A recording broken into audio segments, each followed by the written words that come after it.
A very warm welcome to our last show of the school year here on CNN Student News. Glad to have you with us, everyone. I'm Carl Azus. A change in plans. Possible compromise on a missile defense system may lower the tensions that have risen between the U.S. and Russia. A helpful invention. New machine can make water out of thin air, and FEMA says it's the future of disaster response. And a commencement double feature. You may have to look twice to believe your eyes when you see how many twins are in the same graduation. Okay, first up, President Bush and Russian President Vladimir Putin may have found some middle ground on missile defense. Now, if you were with us yesterday, you know there's been some tension between the U.S. and Russia on this issue. With both of the leaders at the G8 summit in Germany, meetings between them may seem a little bit awkward. It looks like compromise could be coming. Suzanne Malveaux has more on the possible change in plans. Emerging from their much-anticipated showdown over missile defense, a surprise. Russian leader Vladimir Putin offered a proposal to end his heated standoff with President Bush over U.S. plans to build a missile defense system in Eastern Europe, considered a welcome step to repairing U.S.-Russian relations.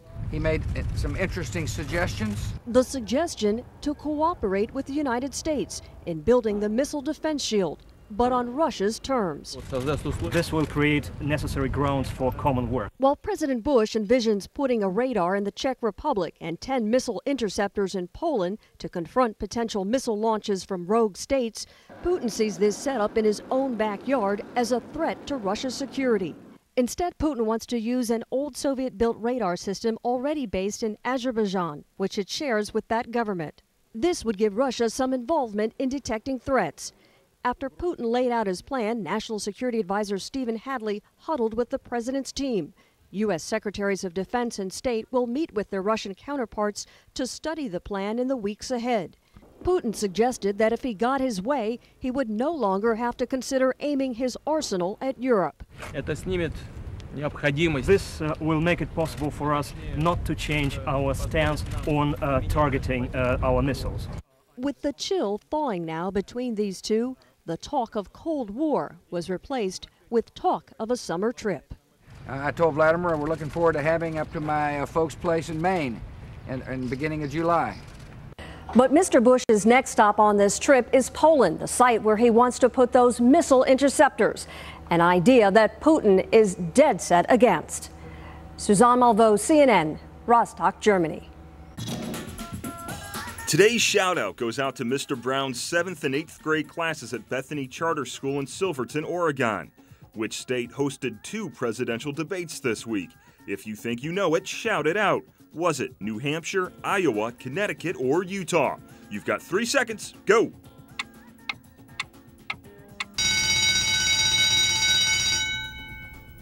The Granite State, otherwise known as New Hampshire, hosted Democratic and Republican debates this week. That's your answer, and that's your shout-out.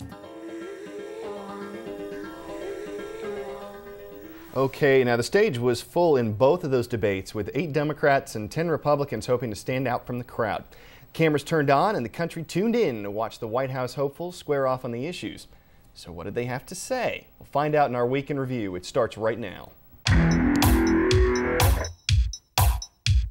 The war in Iraq got the most focus at Sunday's Democratic debate. The candidates traded criticisms about their voting record on the conflict, but said that their differences are minor.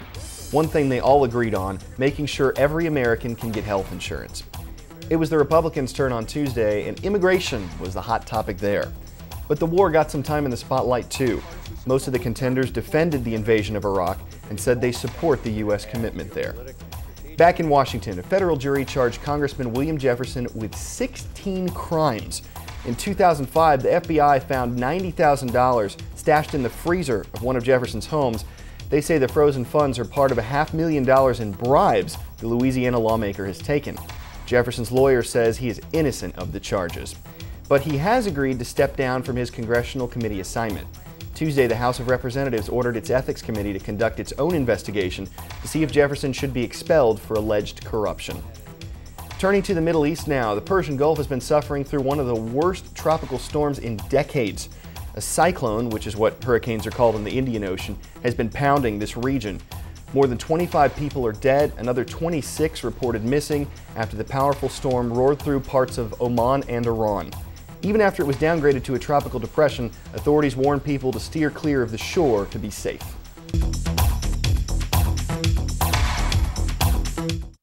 Of all the stories we've covered on CNN Student News, none generated as much response as the death of crocodile hunter Steve Irwin.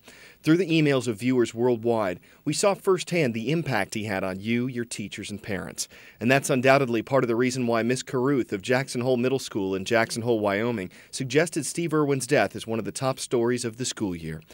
Irwin was killed on September 4th doing what he loved. He was working at Australia's Great Barrier Reef, taping what he described as a couple of soft stories for a new TV show.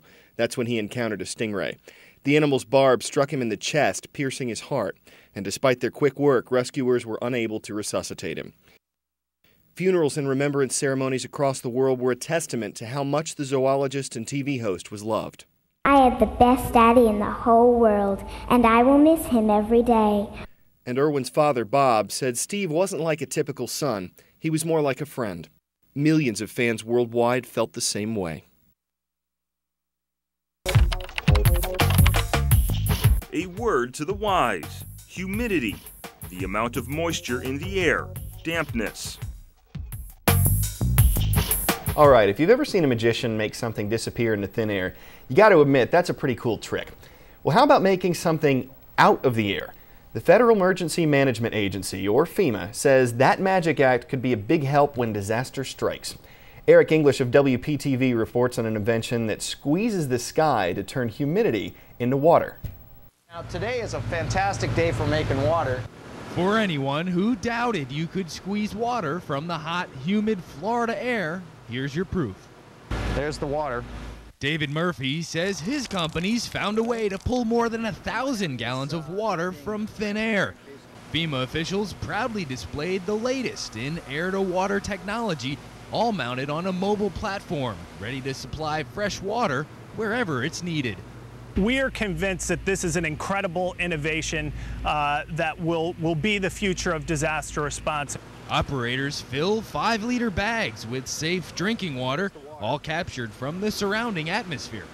In conditions like today, you could easily make 1,000 gallons of water. How it's done is complex. It is not a giant dehumidifier like some people might think. This is a very different technology using what we call hygroscopic media. But the secret lies with lithium chloride, an extremely salty solution that draws the water molecules from the air. FEMA now has 2 of these $500,000 self-contained emergency stations. We can pre-position this machine right outside of a disaster zone and move it in immediately afterwards and begin to see it crank out up to 1,200 gallons of clean drinking water right away. For about 40 cents per gallon, the air-to-water process can be more cost-efficient than trucking in bottled water. We can make water out of the air, and because the technology, the water itself is very pure. FEMA officials hope they won't have to use these machines, but say they could be critical if a disaster strikes. Before you break for the summer, let us know what you think about the show. Teachers, if you haven't had a chance to fill out our survey, it's not too late. You can still send in one and let us know your thoughts on CNN Student News.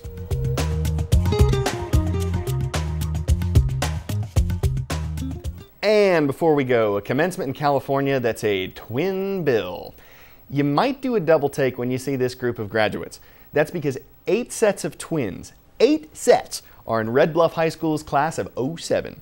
3 identical, 5 fraternal, 16 total in a class of just 330 students.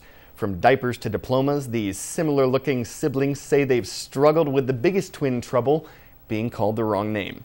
And with the deluge of doubles in the last 4 years, this school's certainly seen a lot of that. So how did one small town end up filled to the brim with twins? Nobody seems to know. It's rather amazing that from Red Bluff, you know, from a small school, small city, that there are 8 twins. I'm sure there's lots of things in the water, but I don't know that it has anything to do with twins. I've never seen 8 sets of twins together anywhere. Well, that double feature is our fond farewell to the show, the week, and the school year. But please make sure to watch for us over the summer at cnn.com/education. We thank you for watching and hope all of you have a wonderful summer. I'm Carl Azus.